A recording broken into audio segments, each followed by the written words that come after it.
આપનું સ્વાગત છે। હવે વાત કરીએ તો ગુજરાતમાં સ્થાનિક સ્વરાજની ચૂંટણીની જાહેરાત બાદ હવે પ્રચાર જોર પકડી રહ્યો છે અને ભાવિ કાઉન્સિલરો તૈયારીઓમાં લાગી ગયા છે। ગુજરાતની જાહેર થયેલી 66 નગરપાલિકાની ચૂંટણીમાં પંચમહાલ જિલ્લાની કાલોલ અને હાલોલ નગરપાલિકાની પણ ચૂંટણી યોજાવાની છે। ત્યારે સંદેશ ન્યૂઝ ટીમ હાલોલ નગરપાલિકા વિસ્તારમાં પહોંચી હતી, જ્યાં સ્થાનિક લોકો સાથે અને રાજકીય સામાજિક અગ્રણીઓ સાથે સ્થાનિક મુદ્દાઓને લઈને ચર્ચા કરી હતી। હાલોલમાં મુખ્યત્વે પ્રાથમિક સુવિધાના પ્રશ્નોને લઈને મતદારોમાં થોડી નારાજગી હતી। હાલોલ નગરપાલિકામાં અત્યાર સુધી ભાજપનો જ દબદબો રહ્યો છે અને અહીં વર્ષોથી ભાજપ અડીખમ રહી છે। ત્યારે આ વખતની ચૂંટણીમાં મતદારો કેવા નેતા અને પક્ષને ચૂંટે છે તે તો પરિણામ જ બતાવશે।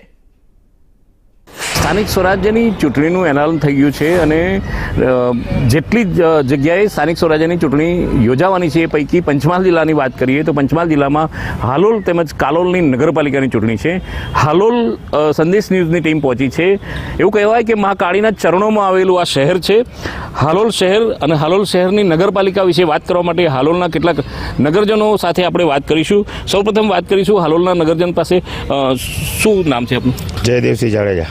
શું કહેશો, જે આવનાર જે ચૂંટણી જાહેર થઈ છે, બે વર્ષથી વહીવટદાર છે, ચૂંટણી 2 વર્ષ લેટ થઈ છે, હવે ચૂંટણી જાહેર થઈ ગઈ, તમે કેવા ઉમેદવારને ઈચ્છો છો એક નગરજન તરીકે મને કહો? હાલોલમાં આજે 25 વર્ષથી ભાજપનું શાસન છે અને હાલોલની જનતાને જે પાયાની સુવિધાઓ મળવી જોઈએ એ મળતી નથી। હાલોલની પબ્લિક અત્યારે હેરાન પરેશાન છે।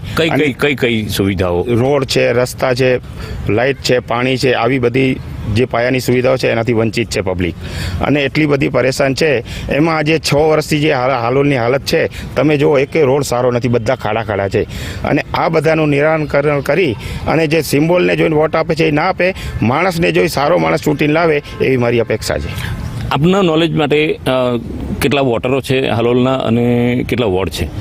હાલોલના 9 વોર્ડ છે અને દરેક વોર્ડમાં મારા ખ્યાલથી 5 થી 7 હજાર જેવું એનું ગણતરી કરી શકાય। જૂના નવા તો ઠીક છે, પણ જે સારો માણસ છે, માણસ જોઈને વોટ આપે, જે એમનો અવાજ પાલિકા સુધી પહોંચાડે અને એમના કામ કરે।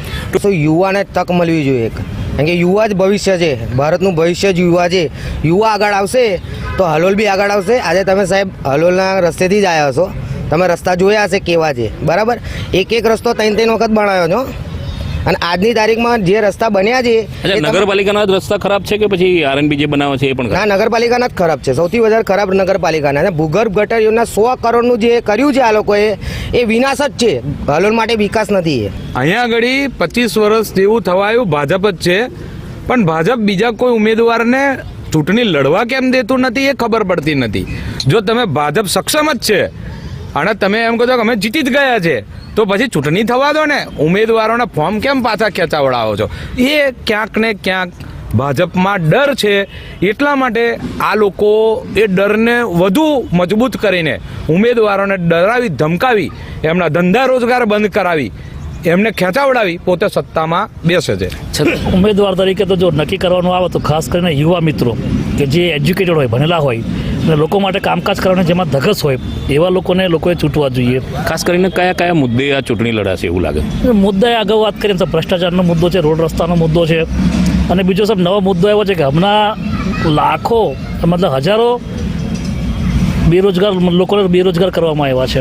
જીઆઈડીસીમાં જે રેડ પડી છે, નાનું પ્લાસ્ટિક બંધ કરાયું જેનું, ત્યાં ખૂબ જે લોકો હાલોલ શહેરમાં રહે છે એમને સબ રોજગારી ક્યાંથી આપી? પણ એ તો પ્રતિબંધિત પ્લાસ્ટિક બનાવતા હતા ને, એ તો ખોટું કહેવાય ને? પ્રતિબંધિત પ્લાસ્ટિક હમણાં બનાવતા એવું થોડું છે, વર્ષોથી બને છે, બરાબર છે। 25 વર્ષથી ભાજપનું શાસન છે અહીંયા આગળ, એમના કાન ઉપર જૂ નથી રેંગતો। પ્રોબ્લેમ એવું છે કે રોડ રસ્તા એટલા ખાડા 1-2 વર્ષની અંદર તો રેડી થયો જોઈએ। હું કહું મને કોન્ટ્રાક્ટ આપી દઉં, હું 6 મહિનાની અંદર આખા હાલોલનું રોડ ચકાચક કરી દઉં। 5 વર્ષ થયા સાહેબ, 2020થી લઈને 2025, 5 વર્ષ તો સરકાર બદલાઈ જાય, આ રોડના રસ્તા ખાડા ના બની શકે। ટૂંકમાં વાતો પાયાના પ્રશ્નોની છે। રોડ, રસ્તા, પાણી, ગટર, આવા તમામ બેઝિક મુદ્દા ઉપર આ ચૂંટણી લડાનાર છે। જોવાનું એ રહેશે કે આવનાર સમયની અંદર જે નગરપાલિકાના જે આવનાર ઉમેદવારો છે એમાં પક્ષ પાર્ટી તો રહેશે જ, પરંતુ પક્ષ પાર્ટીથી ઉપર થઈને જે ઉમેદવાર ચૂંટાશે એ ઉમેદવારની પોતાની લાયકાત અને પોતાના કેવી રીતના પ્રજામાં વિશ્વાસ કેળવે છે એના પર નગરપાલિકાની ચૂંટણી લડાશે એવું આ નગરજનો જોડે વાત કર્યાથી લાગી રહ્યું છે। હર્ષદ મહેરા, સંદેશ ન્યૂઝ, પંચમહાલ।